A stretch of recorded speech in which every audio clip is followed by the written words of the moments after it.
ભરૂચના અંકલેશ્વરમાં legacy waste કૌભાંડ સામે આવતા જીપીસીબીએ કાર્યવાહી હાથ ધરી। કોન્ટ્રાક્ટરે હજારો ટન વેસ્ટ વૈજ્ઞાનિક ઢબે 3 સ્ટેજમાં નિકાલ કરવાના સ્થાને ખાડીમાં ધરબી દીધો। પ્રદૂષણ દૂર કરવા હાથ ધરાયેલા પ્રોજેક્ટના કોન્ટ્રાક્ટરે જ જમીન અને પાણીના સ્ત્રોતને પ્રદૂષિત કર્યા।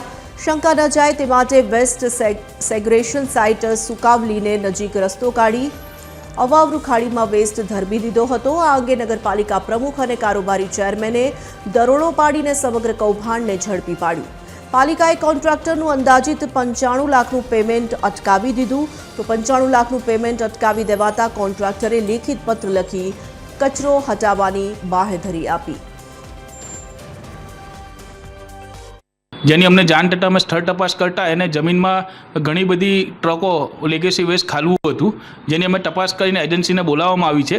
એજન્સીએ ખુલાસો આપતા અમને એવું કહ્યું છે કે અમારી પાસે લેગેસી વેસ્ટનો સ્ટોક વધી ગયો હતો એટલે અમે ત્યાં આગળ સ્ટોર કર્યો છે, ત્યાંથી અમે નિકાલ કરીશું। અમે એની પાસેથી બાંહેધરી લીધી છે કે આ સંપૂર્ણ લેગેસી વેસ્ટનો નિકાલ કરો, ત્યાં સુધી અમે કોઈ પેમેન્ટ કરીશું નહીં અને આ લેગેસી વેસ્ટનો નિકાલ નહીં કરવામાં આવે તો અમે કાયદેસરની કાર્યવાહી કરીશું।